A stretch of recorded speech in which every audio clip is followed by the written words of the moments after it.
कि भाषा एवं व्याकरण, भाषा क्या है ना?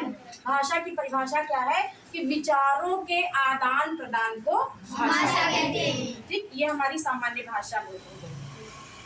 वैसे किताबी लैंग्वेज में कहते हैं कि ध्वनि संकेतों को भाषा कहते हैं, है ना? विचारों के आदान प्रदान मतलब जो हमारे विचार हैं और आपके विचार हैं, है ना? आपने अपने विचार हमको बताए, हमने अपने विचार आपको बताए, यही भाषा कहलाती है ना? और ध्वनि संकेतों को भाषा कहते हैं। ध्वनि मतलब आवाज, ध्वनि माने आवाज। जब तक हम ध्वनि उत्पन्न नहीं करेंगे तब तक वर्ण का निर्माण नहीं होगा। वर्ण या अक्षर, है ना?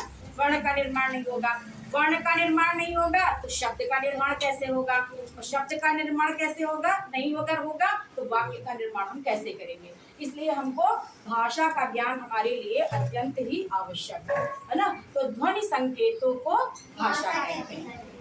भाषा के भेद, भाषा के 3 भेद हैं, मौखिक भाषा, लिखित भाषा और सांकेतिक भाषा, है ना?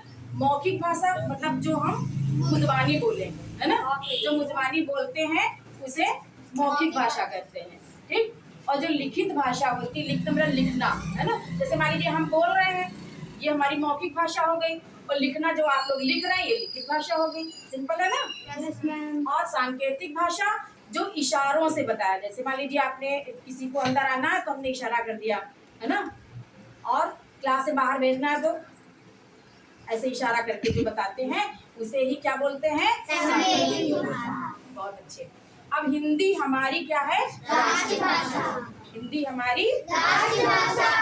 राष्ट्रभाषा का निर्माण मतलब या हमारी हिंदी का निर्माण लिपि के माध्यम से होता है। किसी भी भाषा का जो उद्गम होता है वो लिपि के माध्यम से ही होता है ना? तो लिपि जो है भाषा को लिखने के लिए जिन संकेतों का प्रयोग होता है उसे लिपि कहते हैं। ठीक, भाषा को लिखने के लिए जिन संकेतों का प्रयोग किया जाता है उसे ही लिपि कहते हैं, है ना? तो हमारी जो हिंदी की लिपि है उसे देवनागरी लिपि कहते हैं। हिंदी की लिपि कौन सी है? देवनागरी लिपि। और इसी प्रकार से जो अंग्रेजी में ABCD वगैरह हम लोग जो पढ़ते हैं, है ना, वो हमारी रोमन में लिखा जाता है। रोमन लिपि है। क्या है? रोमन लिपि है। ठीक, इतनी बात समझ में आ गई? भाषा किसे कहते हैं और भाषा का निर्माण आगे हम अपने व्याकरण में कैसे करेंगे?